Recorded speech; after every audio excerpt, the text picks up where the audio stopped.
One more announcement, right? Oh, yeah.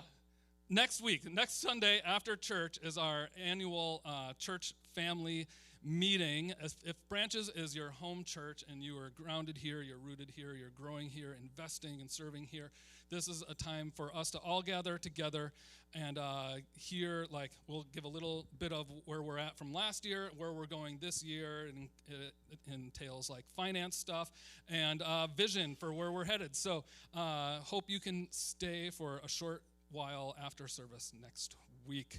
And that is it, right? Welcome, Todd Morrison. Sorry,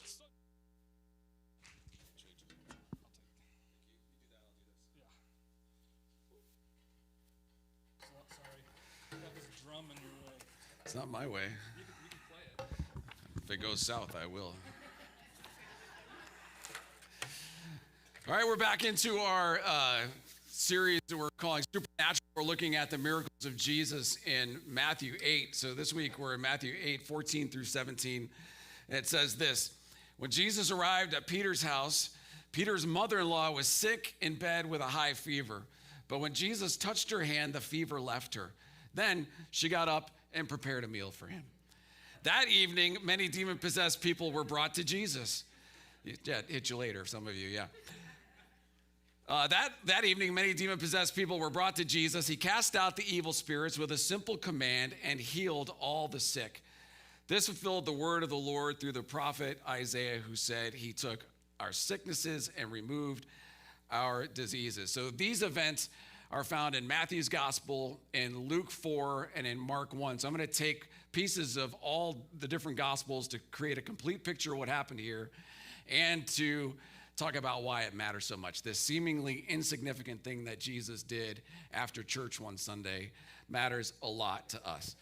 So on Sundays, especially on Sundays when I'm preaching, I get up early in the morning, and by early I mean before anybody else in my family gets up, and I sit at our dining room table with my notes and a cup of coffee, and I go over my notes probably 2 or 3 times. And I do that because I want to know the material. The last thing I want to do is stand up here and read to you. You know, that would be bad for me and for you if I did that.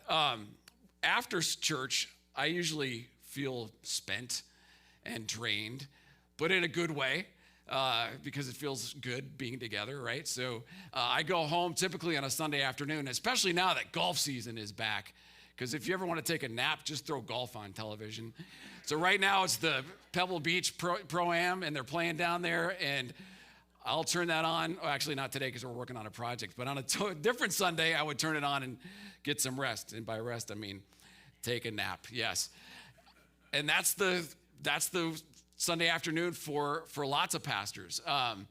When I was at Westminster Chapel, we had 4 services on a Sunday, and I didn't speak all the time there at all of our services. My thing was on Sunday night. At Crossroads, we had 3. And I could tell that I'm getting old because I am as tired after doing 1 sermon as I was after doing 3 or 4 in those places. But I tell you, it's harder to do 1 because you only get 1 shot at it, man. Like if you blow it at one of those places in first service, you got 2 more services to make up for it. If we blow it here, it's bad for you and for us for the entire week, man. It takes 7 days to come back to it. So I confess, I'm getting old, I'm feeling more tired. And unless you own a winery, unless a pastor owns a winery, Sundays are a time of going home and taking a rest, right, Tim?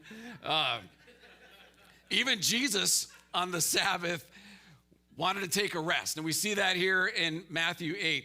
Jesus is still in Capernaum here, the same place where he healed the man of leprosy that we looked at a couple of weeks ago, the same place where he healed the centurion's servant or slave that we looked at last week. And now Jesus is on his way to Peter's house in Capernaum with 4 of his disciples, Peter, James, John, and Andrew. And they're looking forward to celebrating the Sabbath meal and to just resting on that day and getting recouped. So Peter's house, Jesus didn't have a place to live of his own. Matthew 8:20, Jesus says, foxes have dens to live in and birds have nests, but the Son of Man has no place to lay his head. The closest thing that Jesus had to a house or home of his own was Peter's place.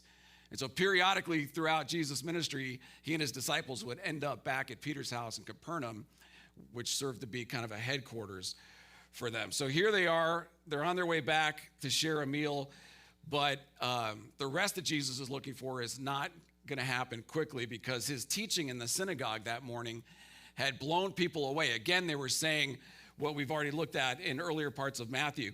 They noted that his teaching was quite unlike the teachers of the religious law. Jesus' teaching was revolutionary because it was life-giving. It was full of hope and grace and mercy. Jesus was offering hope and freedom to people who were desperate for hope and freedom. Unlike the teachers of religious law, their teaching was life-sucking. It was unloving. It came with a lot of rules, a lot of shame, a lot of guilt, and a lot of expectation. So Jesus here in Mark 1, if we jump to Mark 1, he encountered a man possessed by a demon while he was in church that morning. It says this in Mark 1:23. The evil spirit cried out, "Why are you interfering with us, Jesus of Nazareth? Have you come to destroy us? I know who you are, the Holy One of God." But Jesus reprimanded him. "Be quiet, come out of the man," he ordered. And at that, the evil spirit screamed, threw the man into a convulsion, and then came out of him. There were several occasions when Jesus demanded the demonic spirits that were harassing and tormenting people not to speak, not to tell people who he was. And there were also times when, before he did that, that the demons would ask him if he had come to torment them ahead of the appointed time. Satan and his demons have one primary mission: to keep as many people as far away from Jesus as possible and to wreak havoc in the world in the process. That's what they're all about. Yet Satan knows that his time is extremely limited, or not extremely limited, but definitely limited. And at some point, without warning, Jesus is going to return to establish his kingdom. And when he does, Satan and his demons are going to be thrown into a pit for 1,000 years. And during that millennial period, there's going to be unprecedented peace between the people of the world and between the nations of the world. And after that 1,000 years, Satan's going to be loosed again. And after one final face-off with Jesus, Satan will be forever defeated, and he knows it. So these demons that were encountering Jesus were afraid of him, which is why they threatened to tell people who he really was. And Jesus didn't want them telling people who he really was for the same reason he didn't want the guy that he healed of leprosy to tell anybody what he had done for him. The people weren't ready to understand that Jesus was the Messiah. They certainly weren't ready just yet. The culture that Jesus lived in was extremely volatile. Revolution and revolt was just bubbling beneath the surface of that culture all the time. The Romans were there. They were hated. They were occupying Israel.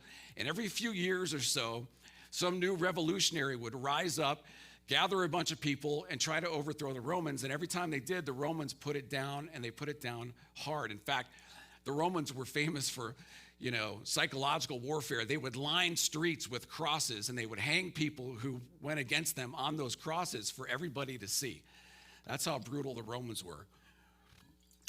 So Jesus didn't want the people to do what they had done with other people, take him by force and make him the Messiah they hoped he would be, the Messiah they dreamed he would be, the Messiah that would come and conquer the Romans by force. He wanted them to understand that God's idea of the Messiah was not their idea. God's idea was for Jesus to be a suffering servant who saved his people through sacrifice, not a conquering hero that threw out the Romans by force and violence. And Jesus wanted people to hear God's plan for their salvation and then connect God's plan with a new idea of what the Messiah was and what the Messiah was really about. And God's plan is simply the gospel. I say this every week. Jesus lived a life we couldn't live. He lived a perfect, sinless life so that he could sacrifice that perfect, sinless life in our place. He lived a life we couldn't possibly live, and he died the death we should have died so we could be free of the stain and guilt of sin forever. So Mark 1 tells us this. His amazement gripped the audience at the synagogue that morning, and they began to discuss what had happened. "What sort of new teaching is this?" they asked excitedly. "It has such authority. Even evil spirits obey his orders." And the news about Jesus spread quickly throughout the entire region of Galilee. So after such an eventful morning in church, casting out demons and teaching in ways that the people had never heard. Jesus is looking forward to getting to Peter's house and getting some downtime. He needed the Sabbath to rest. But in fact, the centurion that came to Jesus and asked him to heal his servant, that happened while Jesus is on his way from church back to Peter's house. So Jesus is weary at best as he heads to Peter's house for the Sabbath rest. But with word of what Jesus had done in church that morning, spreading like wildfire throughout Galilee, the rest that they were about to experience was going to be short-lived. In fact, it was even more short-lived than they thought it was going to be, because as soon as they get to Peter's house, another issue has arisen. All three gospel accounts tell us that Peter's mother-in-law, I got asked if I was going to say nice things about mother-in-laws. I'm not going to say anything except about Peter's mother-in-law, okay? So we love our mother-in-laws. Yes, if you're watching. All three gospels say that she had a high fever, and in that time, they categorized fevers into two primary categories. There were major fevers and minor fevers. If you had a minor fever, you had the flu or you had a cold. If you had a major fever, you had typhoid or malaria, and malaria was common there because mosquitoes bred in the swampy areas where the Jordan River meets the Sea of Galilee. So it was most likely malaria that Peter's mother-in-law is dealing with, and it's not good. I don't know if you ever had malaria, but it's bad. So now when Jesus is hoping to get rest and get some downtime, he's pressed into service as soon as he gets to the house. Yet his response to what happens when he gets to Peter's house shows us that Jesus is the same in every situation that he encounters, no matter what the circumstances are. The same love, the same mercy, the same concern is shown by Jesus to everyone he encountered, no matter what the circumstances were. Didn't matter how many people were there, if there were any people there. Jesus treated everybody the same way. He met every need that he encountered. He was the same in every situation. And I had to ask myself this week, am I the same in every situation? Are you the same in every situation? Are you the same person at church that you are when you're somewhere else?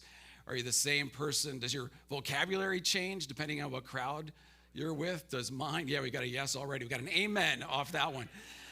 You know, are we the same person by ourselves as we are when other people are watching? And definitely when I'm in a car, that's a no for me. But Jesus was. He was the same in every situation. He's just as willing to heal Peter's mother-in-law as he was to heal the sick or cast out demons or teach in front of thousands and thousands of people. And the great news out of that for us is that Jesus cares for our specific need right now, whatever it is that we're facing. He cares about it more than we know. In fact, he cares about it more than we care about it. That's how much he loves us. If you're a follower of Jesus, you're not nearly as alone as you feel you are in whatever circumstances you're faced with right now. He is with you, and he is for you, and he is willing to meet the need that you're faced with because he cares about it more than you do. If you're not a follower of Jesus, you don't have to be alone in whatever you're facing. Psalm 37 says that God concerns himself with the very details of our lives.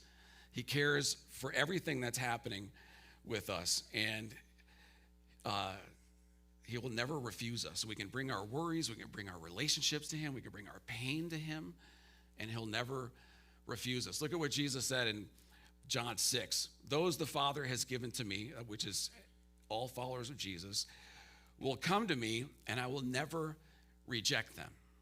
So no matter what's going on in our life, no matter what we're faced with, no matter who we are, what we've done, what we've neglected to do, we can go to Jesus with whatever we're facing, and he'll meet us, he'll receive us. So what is it that you need to bring to Jesus today? Where is it that you need the touch of Jesus in your life? Even when we're at our worst, we can come to Jesus and tell him where we're at and what we need, and he won't push us away. He won't reject us. He won't tell us to go get better, do better, and then I'll help you. He receives us right where we are. He loves us every bit as much when we're guilty as he does when we're on our best behavior, and he's never too busy dealing with some other more important thing or some more important person to enter into our pain, to take the burden off of our shoulders and to place it on his.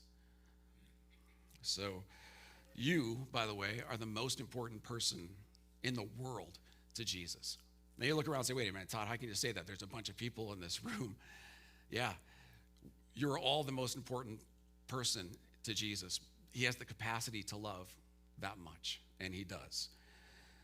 Mark 1:31, Jesus went to her bedside, Peter's mother-in-law, took her by the hand and helped her sit up. Then the fever left her, and she prepared a meal for them. So even in this house with no crowd, nobody to be amazed at what he did, Jesus puts all of his energy, all of his effort into healing this poor woman who was suffering from this terrible fever. No situation is too insignificant for Jesus. Nothing in your life is too insignificant for Jesus. He's always willing to give all that he is for whatever we're dealing with. So look at the great care that Jesus shows this mother-in-law, right? He takes her by the hand. He sits her up. He shows her dignity. So here's a man in a very patriarchal culture showing a woman great dignity, and just that didn't happen in this culture. But Jesus was not like anybody else in that culture, and so he heals her. She's healed instantly, and she gets right back up and starts working. Have you ever been sick, so sick that you're in bed and you can't get up? Even when you start to feel better, you don't just jump back up as though you're 100% and start getting back to life like you've never been sick. We need time to recoup. We need time to rest. Nobody would have faulted Peter's mother-in-law if she said, look, I'm going to sit this one out, because I need rest, because that's what we all need. I got hit by what felt like a flu bug earlier this week. And it wasn't fun. And within a 24-hour period, I was sleeping more than I was awake. My body needed the rest and that time to recoup, but not this lady. Even after having malaria, I can't imagine having that disease, puking and being sick and having the chills, and then having Jesus touch you, and all of a sudden you're 100%, you're back up cooking the meal. There were 3 reasons why she got right back to work. First, she got right back to work because she could. She was healed. She didn't need rest. She didn't need downtime or time to recoup. Second, it's what she was expected to do. Hospitality was paramount in that culture. It was an honor to serve your guests. She expected herself to serve her guests. It's what she wanted to do. It was a way for her to honor those who'd come into her home, even though it was Peter's home. She was the matriarch, and it was her responsibility to make the meal. The third reason she did it, the most significant reason, is that she serves them to honor Jesus for what he's done for her. And there's a great example for us in that. All right, what are we doing? What are we currently doing in our lives to honor what Jesus has done for us? Right? If it's not to know him, if it's not to serve him above all else, then we've either taken for granted what Jesus has done for us or we've forgotten about it. And I'm guilty of both of those things at various times in my life. Oscar Wilde, the playwright, he wrote a short story about how people who had been touched by Jesus, who'd been healed by Jesus, lost touch with how significant it was, took it for granted, and then he writes about how they end up. It says this: Christ came from a white plain to a purple city, and as he passed through the first street, he heard voices overhead and saw a young man lying drunk upon a windowsill. "Why do you waste your soul in drunkenness?" he said. And the man said, "Lord, I was a leper, and you healed me. What else could I do?" A little further farther through the town, he saw a young man following a harlot and said, "Why do you dissolve your soul in debauchery?" And the young man answered, "Lord, I was blind, and you healed me. What else can I do?" At last, in the middle of the city, he saw an old man crouching, weeping on the ground. And when he asked why he wept, the old man answered, "Lord, I was dead, and you raised me to life. What else can I do but weep?" Now I add this story because it hits close to home for me, because I'm the equivalent of the drunk in the windowsill. I'm the pastor that got addicted to pain medication while he was serving in ministry in his 30s, in his 40s. It lasted that long. Even after all Jesus had done to rescue me, even after all he had done in my life, I still fell. So they asked this question. It's also how I learned about the depth of God's mercy and the power of God's redemption. So much bigger than I ever thought it was. So these folks ask, what else can we do? We can do what Peter's mother-in-law did. We can realize the power of what Jesus has done and is doing in our life and respond by honoring him and serving other people and loving our neighbor as much as we love ourselves. So all the gifts that God's given us, all that Jesus has done for us, they're wasted if they don't motivate us to follow Jesus and to give our life in service to him, right? And this may sound like guilt and shame, but I'm talking to me as well. So think about it, who could we invite to Alpha? Is it possible that the collective giftedness of this church could adopt a school in our area and serve that school on a regular basis? Is it possible that there are opportunities in the ebb and flow of our daily life to serve people who just show up in our lives? I was at the Shell station down here not too long ago, and I was filling up my car, and a lady in an old green pickup truck was right on the other side, and she reached over and she said, "Hey, would you be willing to put $5 into my truck?" And my first response was, what scam is she trying to pull on me? And I thought, well, you idiot, who cares? If she's pulling a scam, it's on her. And that beast of a truck wasn't going anywhere on $5. So I said, look, I'll fill your tank. There are those opportunities. And look, I'm not bragging on myself because I miss those opportunities more than I realize them. But there are those opportunities in our life, and they pop up if we're willing to pay attention. So please don't let guilt and shame move you to try to do more. That's not the point. Maybe what we could do is just reacquaint ourselves with Jesus in such a way that we realize in a fresh way who he is and what he's done for us and what that means in our life. And if we do that, then the rest of it will take care of itself. We'll want to serve him. We'll want to honor him. We'll be more aware of the people we can love and serve in our lives. We just need to be aware of it. So that evening, Matthew 8:16, many demon-possessed people were brought to Jesus, and he cast out the evil spirits with a simple command, and he healed all the sick. All these people came, the entire town of Capernaum, essentially. They waited until evening came to go to Jesus because it was the Sabbath. And these people were afraid to go to Jesus before the Sabbath was over. On more than one occasion, Jesus had been accused of breaking the Sabbath for doing things like picking grain to eat when he and his disciples were hungry, or healing the sick, or casting out demons, because the people who were threatened by Jesus saw those things as work, and that, charged Jesus with breaking the law. Not only were people not allowed to work on the Sabbath, they weren't allowed to carry burdens. And a burden was anything that weighed more than 2 dried figs. If a person was sick, you could give them treatment only so that they didn't get worse. You could not give them treatment so that they got better. That's not from God, man. That's man-made religion all over the place. And the Sabbath officially came to an end when you could see 2 stars in the night sky. So it's when people could start seeing those stars that they showed up at the doorstep of Peter's house. Luke 40 says, as the sun went down that evening, people throughout the village brought sick family members to Jesus. And no matter what their diseases were, the touch of his hand healed every one. Many were possessed by demons, and the demons came out at his command, shouting, "You're the Son of God." But because they knew he was the Messiah, he rebuked them and refused to let them speak. So whatever rest Jesus may have needed, it was out the window. He wasn't getting much rest on this Sabbath day, but he didn't mind. He didn't mind at all, and he took the time to care for every single person. He healed every single disease. He cast out every single demon that was harassing each person in that crowd. And again, the demons tried to sabotage him by shouting out who he was, but he silenced them with the word of his power, just like he spoke healing to the centurion's slave with the word of his power. It's been said that disease and illness were mostly eradicated in Palestine during the 3.5 years of Jesus' ministry, and such is the compassion and the healing power of Jesus. And that healing power and compassion didn't just exist then, it exists even now.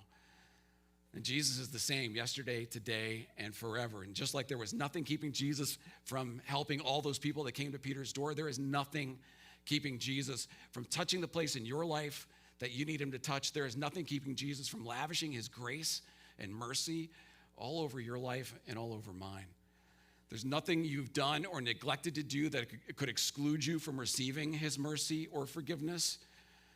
There's nothing keeping you from the healing touch that you might need from Jesus, when we bring our pain, when we bring our concerns to Jesus, again, he's more than willing to receive us and to meet our needs. He may not do it the way we want him to do it. He may not even do it the way we ask him to do it. But he will never leave a prayer unanswered, ever. And the Bible is full of flawed humans, from Abraham to Peter, that God used to change the world, to radically change the world. And you and I often stay at a distance from God because we think we're too flawed, even though those are the kind of people God uses. There are really two reasons we typically stay away from God. One, we think we can do a better job of running our lives than God does, but that's a different sermon for another time. Most of us feel like we're just too unworthy. We're too sinful.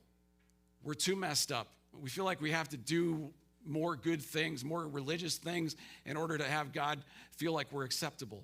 But then we can't ever do enough. And then we fail again, and we got to start over. And all the while, we're getting further and further away from God. Blaise Pascal got it right when he said, God created man in his own image, and man returned the favor. But God doesn't treat us the way that we treat each other. God doesn't freeze us out and hold a grudge against us until we get our act together when we've blown it.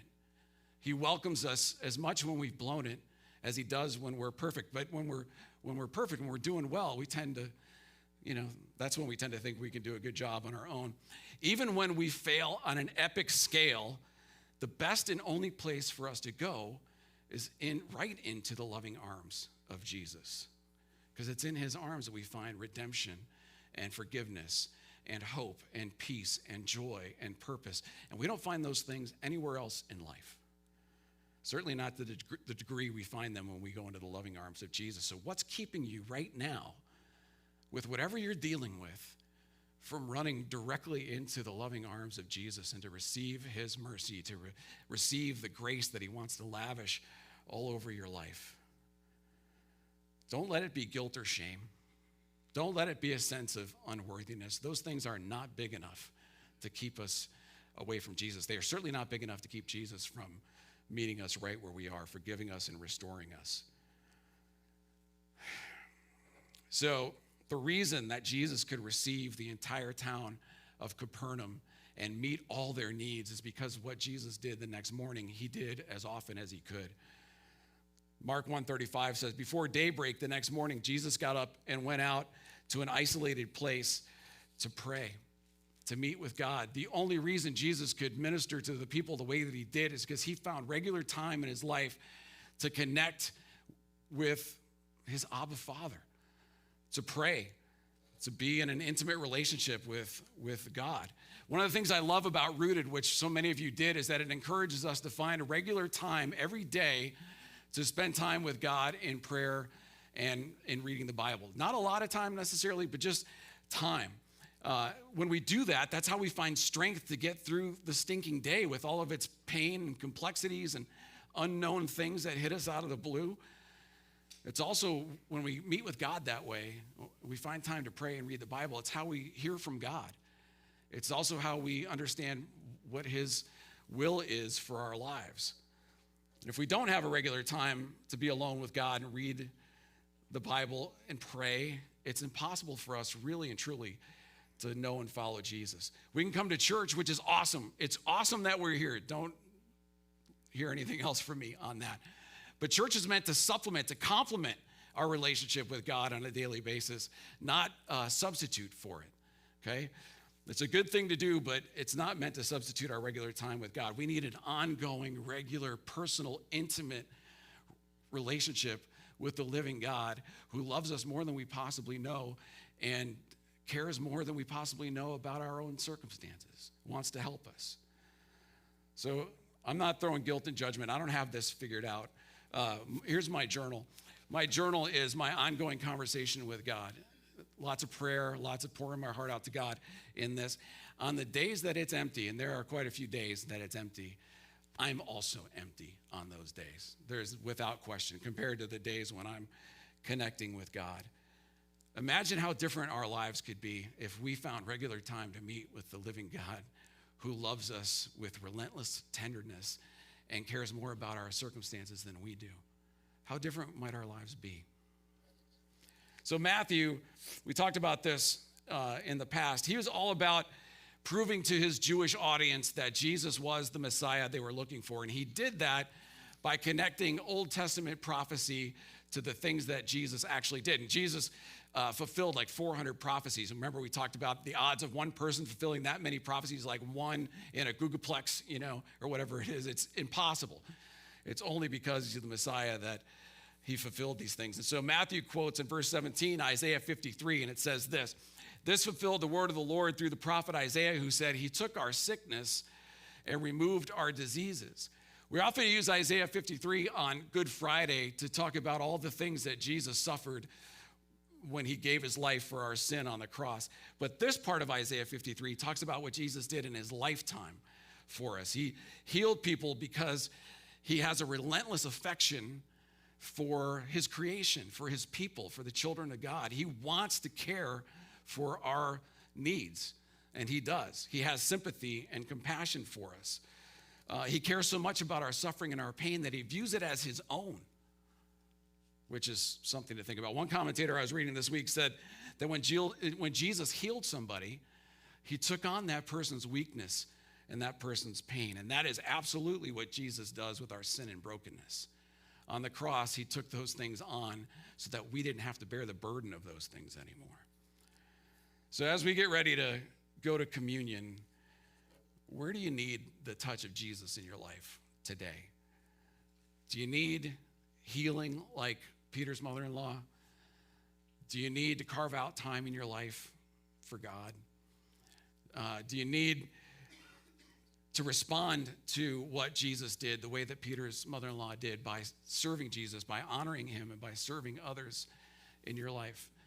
Maybe you just simply need to come back to Jesus and get a fresh taste of who he is and what he's done for you. If you've never done that, maybe it's time to have a taste of that for the very first time. To give your life to Jesus, to say, I need what only you can offer. I believe what you did on the cross, you did for me, and I desperately need it. I want you to be my Lord and my Savior. You pray that prayer, that's the beginning of your relationship with God. That changes everything for you. What do you need this morning? Where do you need the touch of Jesus? Let's pray. God, help us to be quick to identify where we need your touch, your healing, your presence, to feel in a real sense your loving arms wrapped around us, to say that we're not alone in whatever we're facing. You're with us. You know more about our situation than we could ever know, and you know more about how to get us out of it and see us through it than we could ever dream to know. So God, we trust you, we surrender to you, and we come to you even now to receive what only you can do. We thank you for what you did on the cross, for all that this communion represents. There's no hope without what this communion represents, without you going to the cross. So thank you for loving us so much to give your life for us.